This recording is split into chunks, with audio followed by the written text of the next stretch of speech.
আমাকে অনেকেই জিজ্ঞাসা করে এসআইপি কখন শুরু করা উচিত। মার্কেট যখন টপে থাকে তখন না, মার্কেট যখন পড়ে যায় তখন এসআইপি চালু করা উচিত। এটা শুনে ভাববেন কি বোকার মতন কথা বলছে, পড়ে যাওয়া মার্কেটে এসআইপি করলে ভালো, এটা কি এসআইপির জন্য ঠিক? আসুন এটা নিয়ে একটু আলোচনা করি। হোয়াইটক মিউচুয়াল ফান্ডের সমীক্ষায় দেখা গেছে কস্ট অফ ডিলে লং রানে রিটার্নের উপর একটা মারাত্মক প্রভাব ফেলে। মার্কেট ট্রেডিং এর জন্য যে ডিলে হয় সেটা এসআইপির রিটার্নের উপর মারাত্মক প্রভাব ফেলে। ধরি ভগবান আপনাকে একটা জাদু শক্তি দিল মার্কেটের সবচেয়ে নিচু দিনটি নির্ধারণ করার, আর আপনি ফেব্রুয়ারি 2000 কোভিডের ঠিক আগে সেন্সেক্স যখন 6300 ছিল, আপনি বুদ্ধি লাগিয়ে ইনভেস্টমেন্ট না করে সেপ্টেম্বর 2001-এ সেন্সেক্স যখন 2900-র কাছাকাছি ছিল তখন আপনি ইনভেস্টমেন্ট শুরু করলেন। 19 মাসের ডিলের জন্য আপনি 1,90,000 টাকা কম ইনভেস্টমেন্ট করলেন, কিন্তু দেখা গেল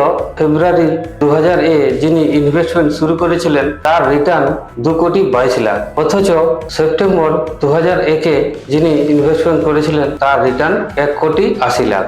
একইভাবে যদি জানুয়ারি 2008-এর কথা বলি, যদি আপনি জানুয়ারি 2008-এ এসআইপি স্টার্ট না করে নিচু মার্কেট অর্থাৎ মার্চ 2009-এ 10,000 সেন্সেক্সে আপনি এসআইপি শুরু করলেন, সেখানে আপনি আবারও 1,40,000 টাকা কম ইনভেস্টমেন্ট করলেন। সেখানে জানুয়ারি 2008-এ শুরু করা এসআইপি রিটার্ন আজ 58 লাখ, অথচ সেখানে মার্চ 2009-এ শুরু করা এসআইপি রিটার্ন 50 লাখেরও কম। সর্বশেষে এসআইপি নিয়ে আপনাদের 4টি গুরুত্বপূর্ণ কথা বলি। 1 নম্বর, একটা সফল এসআইপি মূল মন্ত্র হলো তাড়াতাড়ি শুরু করা। 2 নম্বর, নিয়মিতভাবে এসআইপি কে কন্টিনিউ মেনটেন করা। 3 নম্বর, দীর্ঘ সময় ধরে ইনভেস্টমেন্ট চালু রাখা আপনার গোল পূর্ণ না হওয়া পর্যন্ত, এবং ভুলে যান কোন দিন, কোন ফ্রিকোয়েন্সি, কোন মার্কেট সাইকেলে ইনভেস্টমেন্ট করলেন।